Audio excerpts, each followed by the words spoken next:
All right, so the official window for voting has closed in Bangladesh. This is the first election since the 2024 uprising that led to the ouster of Sheikh Hasina's government after nearly about a decade and a half in power and ushered in an interim administration. With the Awami League barred from contesting, there are two major political forces that are vying for victory in these elections. The first, of course, is the BNP, led by the former Prime Minister Khalida Zia's son Tariq Rahman.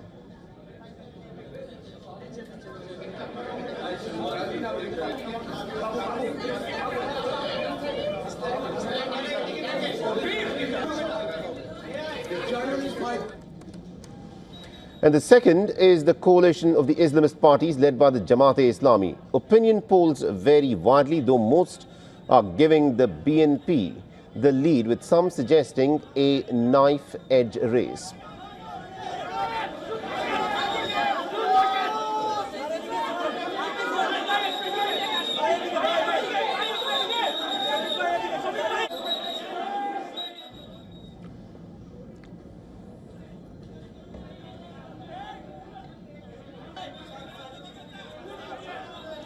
So as the polls close in the high-stakes Bangladesh elections, let's in fact get across Siddhant Sibil, WION's Assistant Editor for Foreign Affairs. He is in Dhaka at the moment, the Bangladeshi capital, and is tracking all the updates for us. We are also joined by journalist Mohammad Zahidur Rabbi on this broadcast. Siddhant, let me in fact start off with you in terms of what is happening in these very crucial elections in Bangladesh. Give us a sense of some of the key issues that have been at play in these elections, in which Sheikh Hasina's party has been barred from contesting. It is the BNP and the Jamaat-e-Islami that are the two parties that are vying for the positions of power. Tell us what's happening there. Well, on ground, we have been hopping booth from booth, various booths we have crossed since morning. And the general sentiment is that essentially that they want good governance, they want stability in the country. The people have a sense of tiredness over the developments of last 3 years, whether it is the ouster of Sheikh Hasina, the government, the interim government as well. They want a government that brings about stability, but also in many ways gives them the rights that they feel were not given during Hasina government.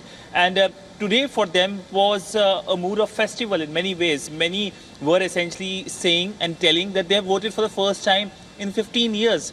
Which of course is something, a unique thing that not one person said, but several said. But let me go to Rabi. Rabi, there is not only the election, but also the referendum. How this referendum do you see is going to bring about a major political structural change in the country? Well, they're beginning to count the votes, and the polling is closing at 4:30 p.m. And this is one of the biggest elections of 2026, because if you look at the Japan or Thailand election, the number of registered voters, it's over 127 million in this country. And by 2 p.m. the Election Commission has said that the voter turnout was about 47.91%. So that's a significant turnout even before 2.5 hours of end of poll.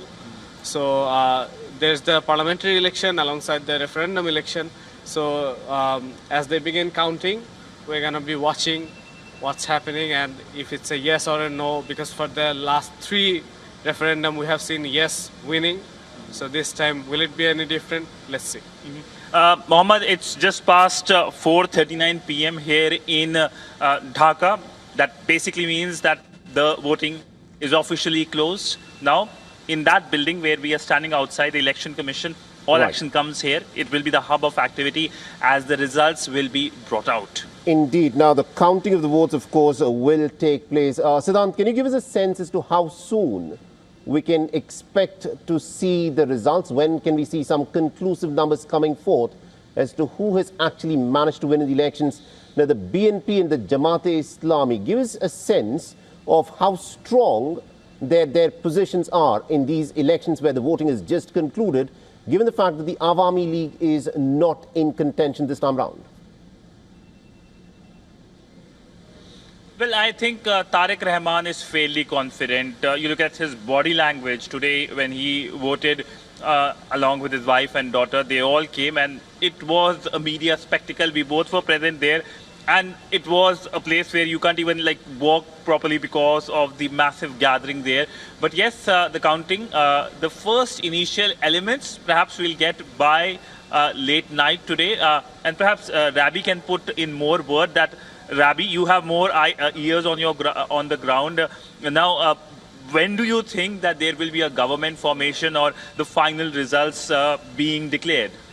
Typically, we see 24 hours to maximum 48 hours in case of election result announcement. But this year, the Election Commission has indicated that it's going to take longer as there's the national referendum vote alongside the parliamentary vote.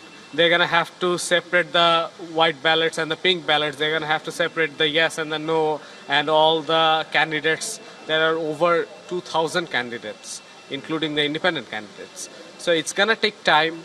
So we're expecting it's going to take a bit longer, but we're hoping we're going to get unofficial results by maybe tonight or early in the morning. By tonight, we'll be fairly sure that who will be the next Prime Minister of Bangladesh. Back to you in the studio, Mohammed. Indeed. Thank you very much to Siddhant Sibal and also to Rabi for joining us from Dhaka and getting us all those updates. We'll, of course, keep coming back to you as details continue to emerge in this very crucial elections in Bangladesh. For all the latest news, download the WION app and subscribe to our YouTube channel.